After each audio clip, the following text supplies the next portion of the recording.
పర్యాటకుల్ని ఆకర్షించి లాభాలు పిండుకోవడానికి ట్రావెల్ సంస్థలు కొత్త ప్లాన్లు వేస్తున్నాయి. పాండిచ్చేరికి చెందిన ఓ ట్రావెల్ సంస్థ యూత్ని ఆకర్షించేందుకు ఒక కొత్త ప్రయోగం చేసింది. బీర్ బస్ పేరుతో ఓ బస్సును పర్యాటకుల ముందుకు తెచ్చింది. టూరిస్ట్ బస్సుకు బీర్ బస్ అని పేరు పెట్టడం వెనుక వాళ్ళ ప్లాన్ ఏంటి కనుక్కుందాం చెలో.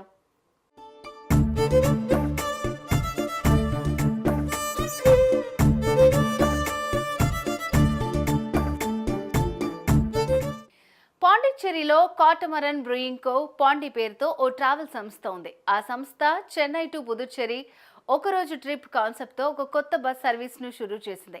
చెన్నైలో నివాసులు వీకెండ్లో ఒక్కరోజు పాండిచ్చేరిలో సరదాగా గడిపేందుకు ఈ టూర్ ట్రిప్ను ఆ సంస్థ రూపొందించింది. 3,000 రూపాయల టికెట్ ఫేర్గా నిర్ణయించింది. టికెట్ బుక్ చేసుకుని ఈ బస్ ఎక్కే ప్రయాణికులకు సంస్థ జర్నీలో రకరకాల రుచికరమైన ఆహారాలను వారి కోరిక మేరకు బస్సులోకే సప్లై చేస్తుంది. ఆ ఫుడ్ తింటూ జర్నీ చేయొచ్చు. పుదుచ్చేరి అందాలను ఆస్వాదించొచ్చు.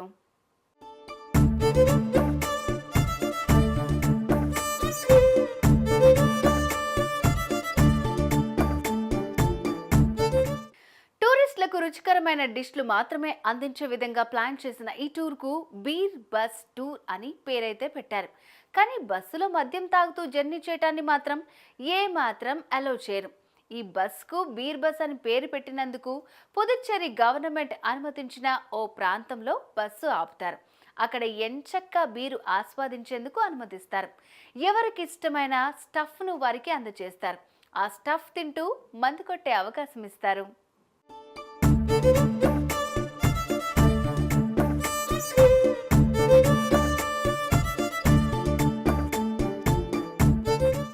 మంచి ఫుడ్, ప్రయాణం మధ్యలో బీర్ తాగేందుకు అవకాశం ఉన్న ఈ టూర్ యూత్ని బాగానే అట్రాక్ట్ చేస్తోంది అంటున్నారు నిర్వాహకులు. ఈ వీకెండ్ ట్రిప్లో కేవలం బస్సుకు 40 మంది పర్యాటకులు ఉదయాన్నే చెన్నై నుంచి కదిలి రాత్రికి చెన్నైకి చేరుకునేలాగా ట్రిప్ను షెడ్యూల్ చేశారు కాటమరన్ బ్రూయింగ్కో పాండి ట్రావెల్ సంస్థ నిర్వాహకులు. ఈ నెల 22 నుంచి ప్రారంభమయ్యే ఈ టూర్కు సంబంధించి బుకింగ్లు కూడా ప్రారంభించేశారు. ప్రారంభంలోనే పర్యాటకుల నుంచి మంచి రెస్పాన్స్ వస్తోందంటున్నారని వారు చెప్పుకొచ్చారు.